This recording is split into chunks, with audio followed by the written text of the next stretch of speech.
Welcome to the Mindfulness Meditation Podcast. I'm your host, Dawn Eshelman.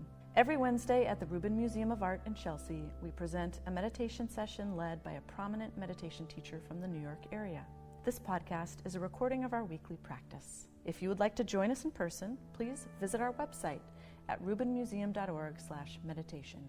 We are proud to be partnering with Sharon Salzberg and the teachers from the New York Insight Meditation Center.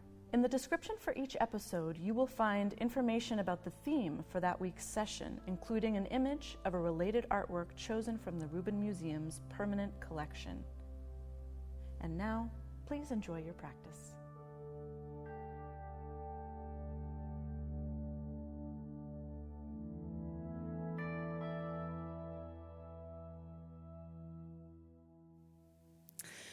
So we're here with Tracy Cochran today, and she's going to talk to us a little bit more about gratitude.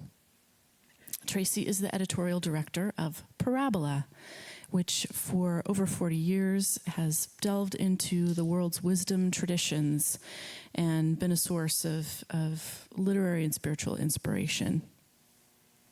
She has been a student and a teacher of meditation for some decades and currently teaches at the New York Insight Meditation Center, with whom we partner to bring this program to you. And her writing has appeared in the New York Times, Psychology Today, many magazines and anthologies. Please welcome her back, Tracy Cochran.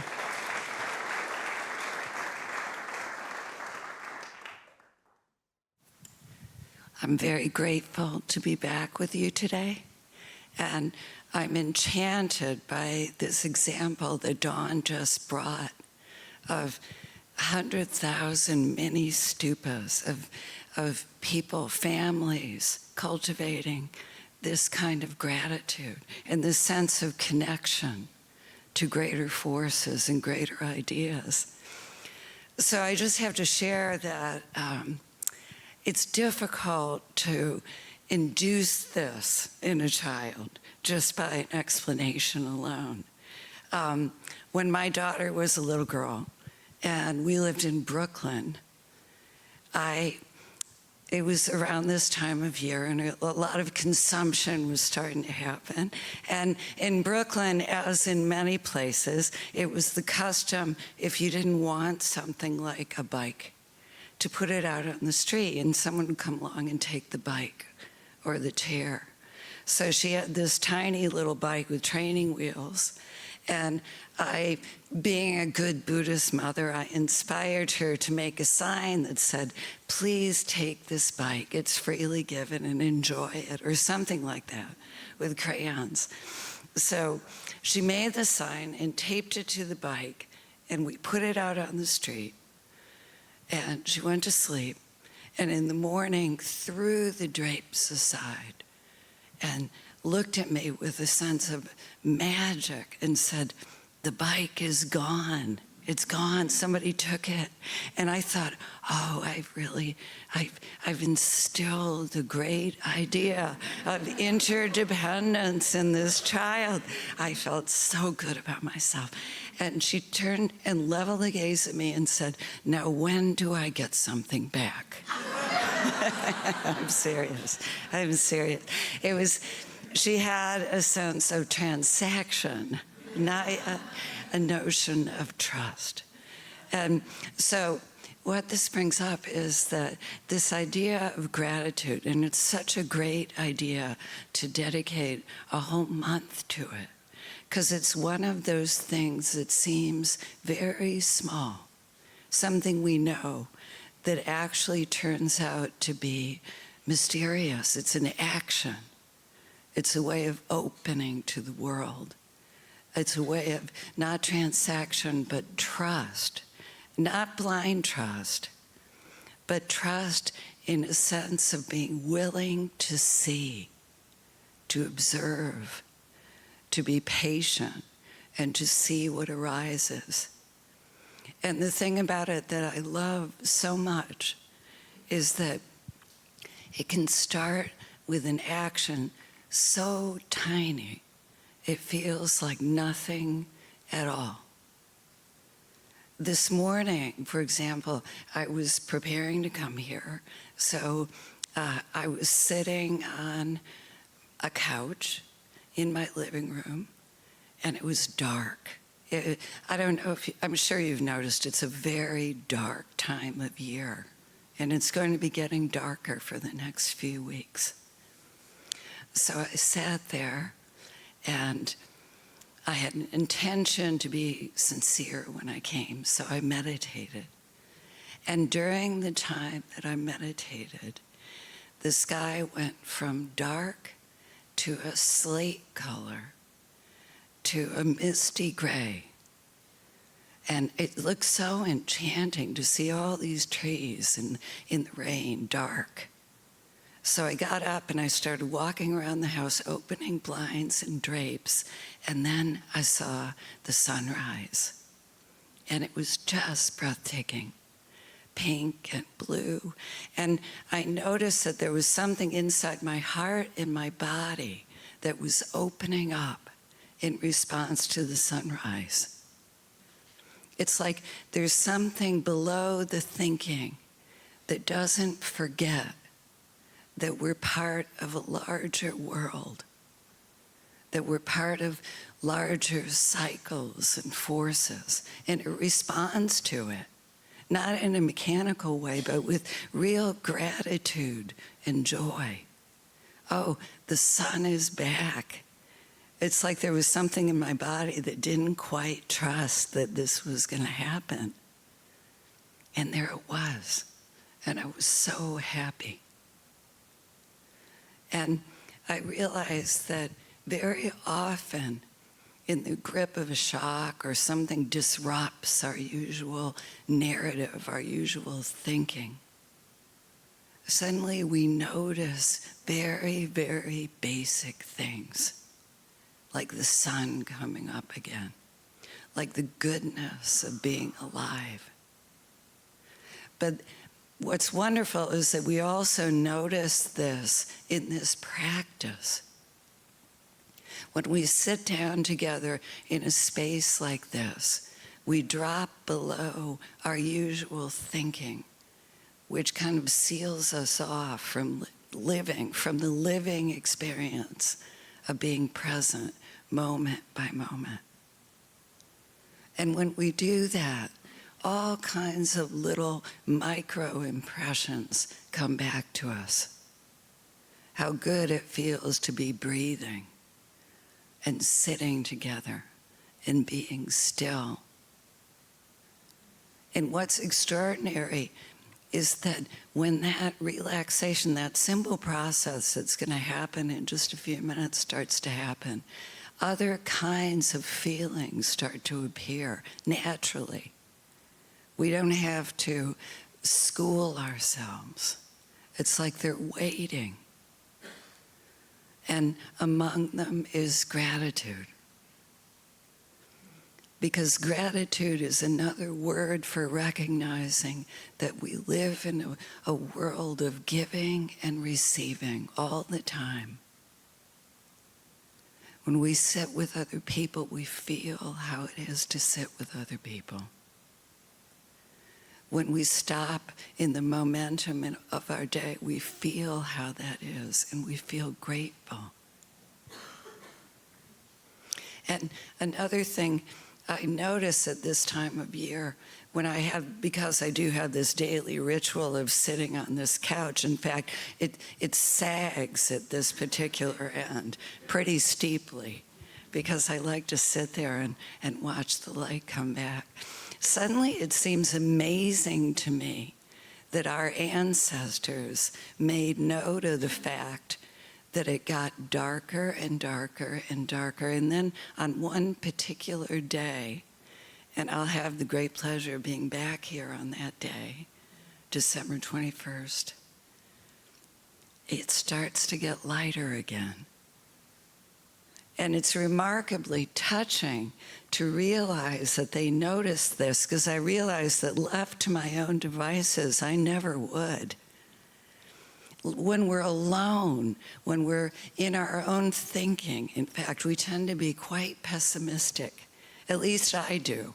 I'm inclined to, there was an adage I once read and wrote down that said it always gets darker until it's pitch black. This is a very dark sentiment. But our ancestors lived closer to nature. And interestingly, being closer to nature brings with it a kind of trust. They notice the sun returns. They notice the seasons shift and it gets warmer again.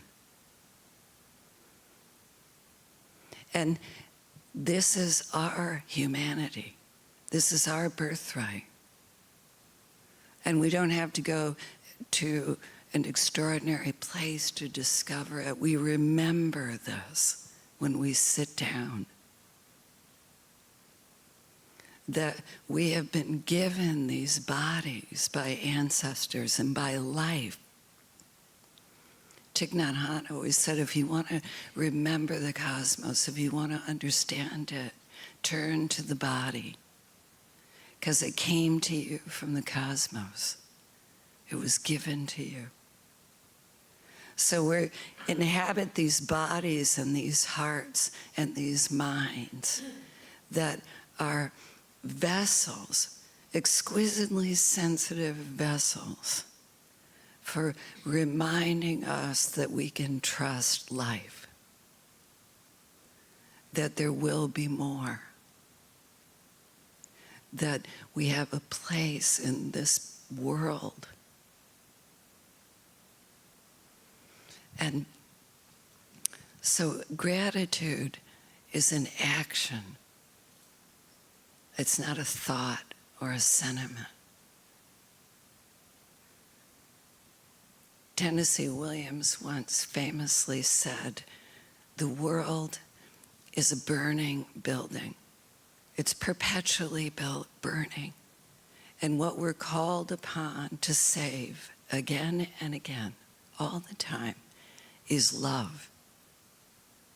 We rush into the building. And what we come out with aren't particular things. They're not particular narratives. They're not the triumph of having everything turn out exactly the way we wanted it to. They're qualities of heart, like gratitude. And before we sit, since this is a podcast, I want to add about my daughter from that long ago day on the street. We take in our own impressions, and our gratitude blossoms, and so is hers, because Friday I'm going to visit her in England, and she has surprised me with a trip to Denmark, which is my mother's land, the motherland, which is, I'm so grateful. What a great kid. So we grow in gratitude when we sit. So let's sit together.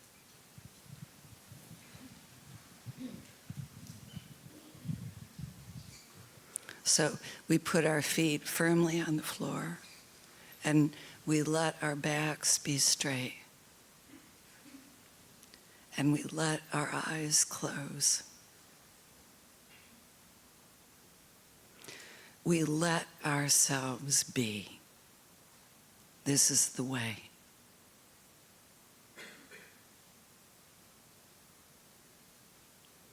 We practice allowing.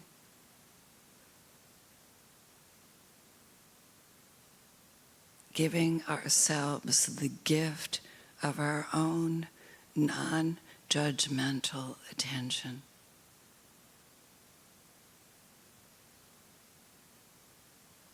Noticing how that feels. To be completely acceptable, completely allowed to be as you are.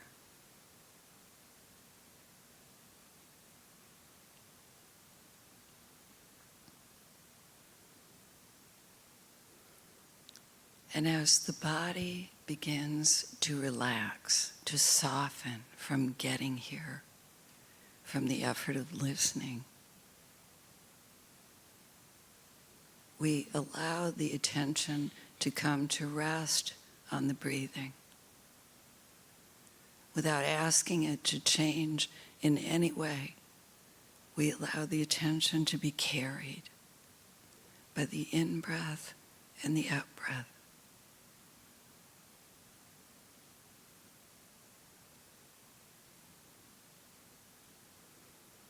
Choosing the nostrils or the movement at the chest for this sitting.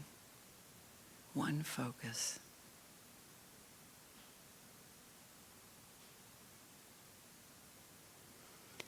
And almost immediately we notice that we're thinking, we're sensing, we're listening. And we allow all of that to happen just as it's happening. And when we notice that we're taken, we bring the attention home again to the breathing and to the experience of being in this body, in this moment.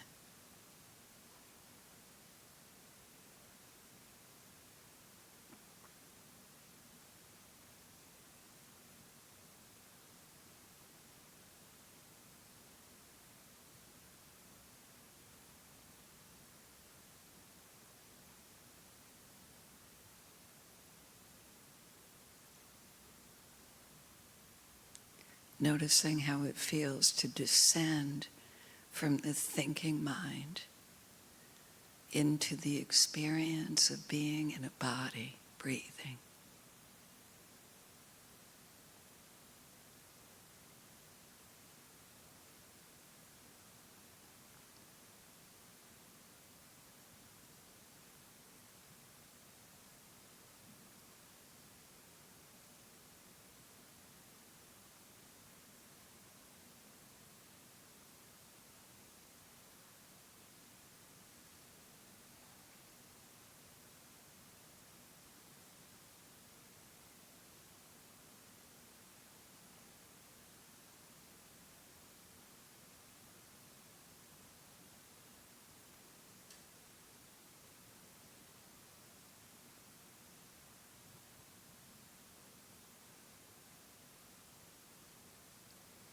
Noticing that it can feel almost like thawing, softening.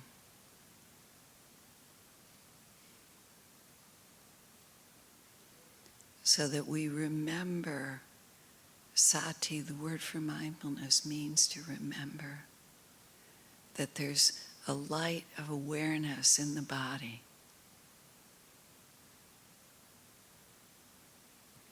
And there's a life to it, a warmth, an openness to receive.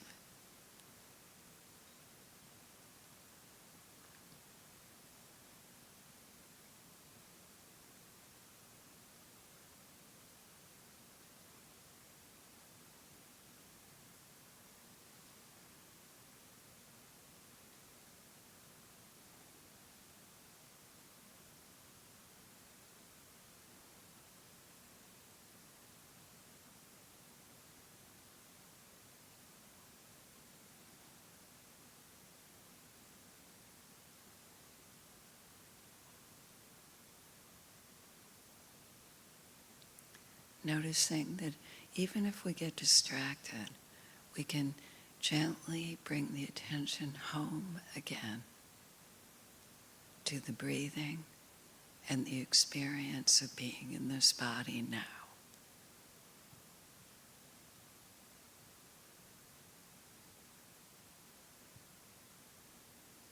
And that each time there's a feeling of welcome.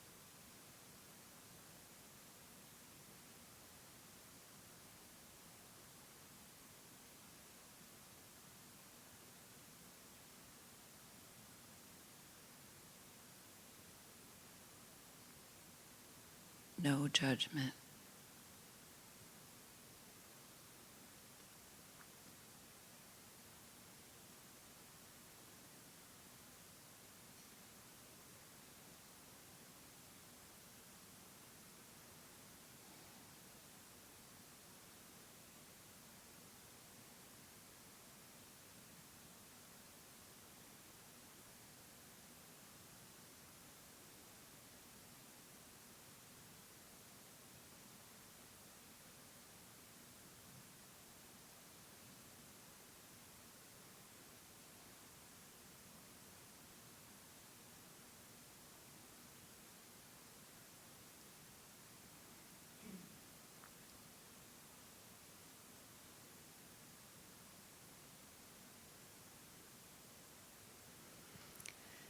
Noticing as we continue making this movement of return,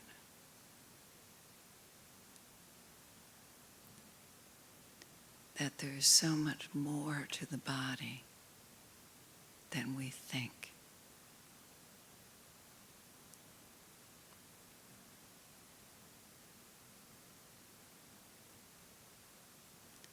That it's full of a light of awareness, of vibrancy,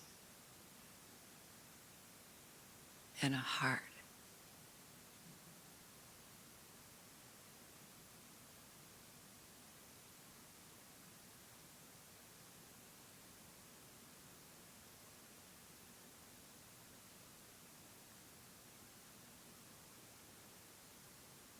That we may also feel softening and opening a bit.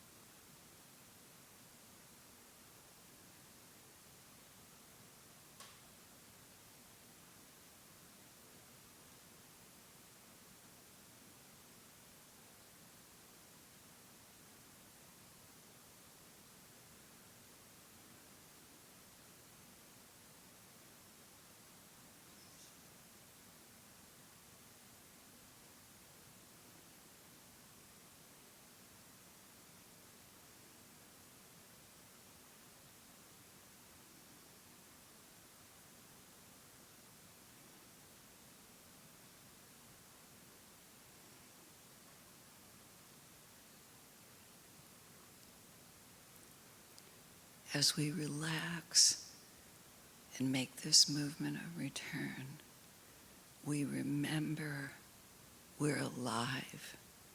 We're part of life.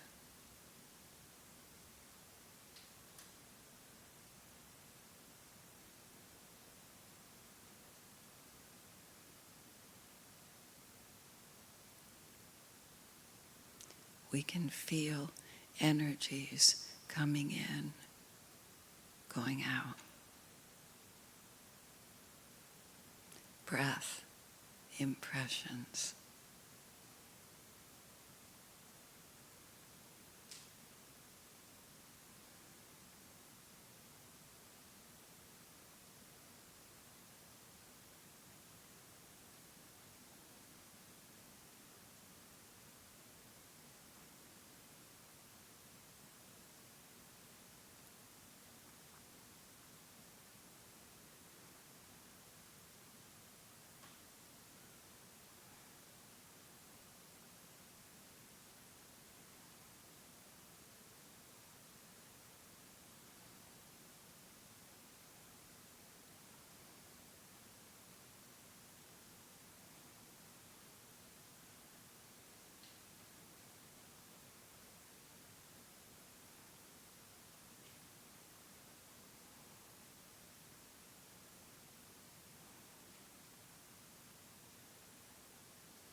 Noticing as we relax and offer ourselves a chance to return.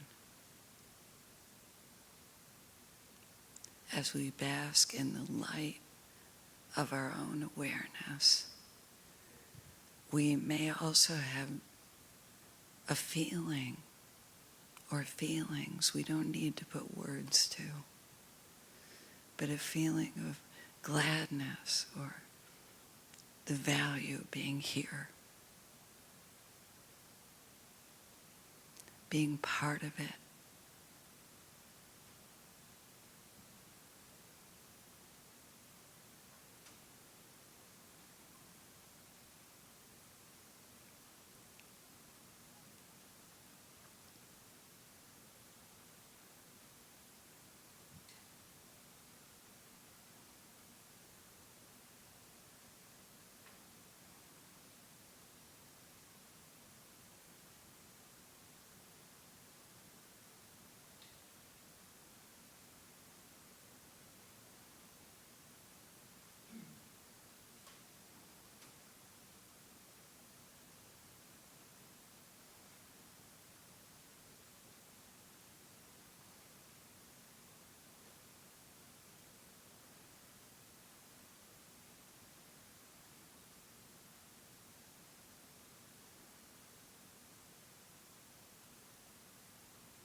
when we get lost or drift, we come home again and are met by a light of awareness that waits without judgment.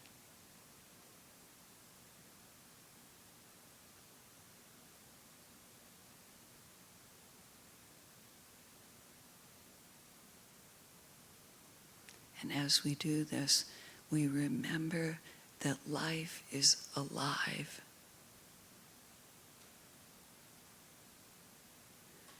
And that we are supported by it.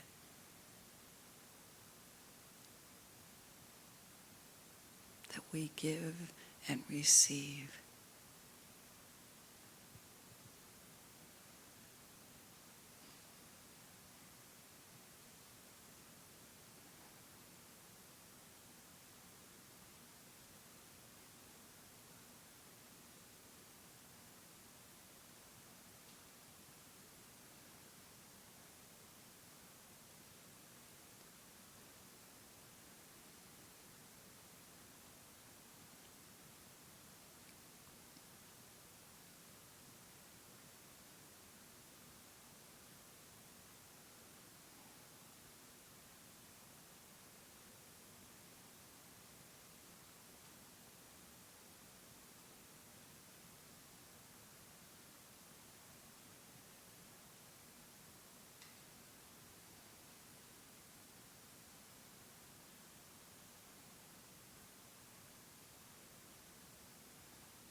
Noticing our own capacity for stillness, which doesn't mean perfect quiet, but letting be.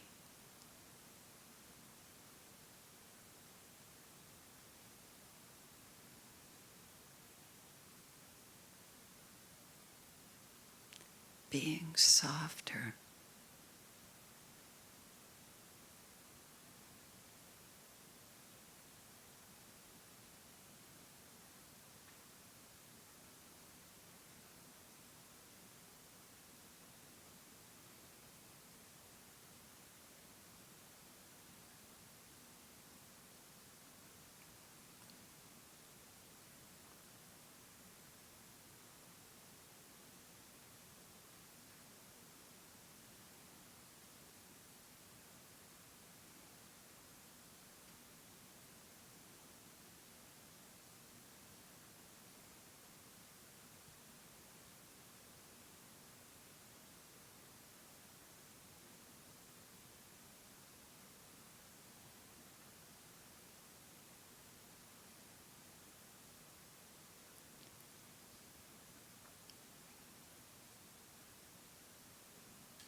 And as we begin to practice this way, we begin to remember we really are grateful. No one has to tell us. There's a feeling of being glad to be home.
We begin to remember what trust can be. That it's giving ourselves to life.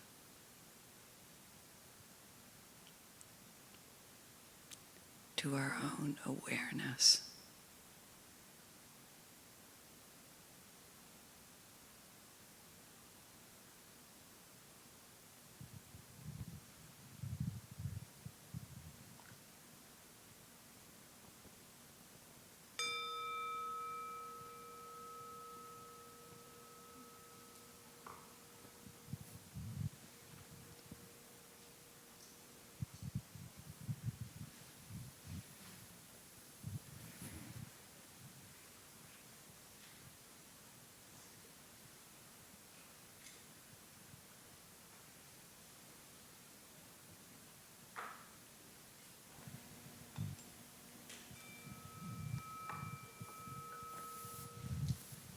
Thank you. Very grateful.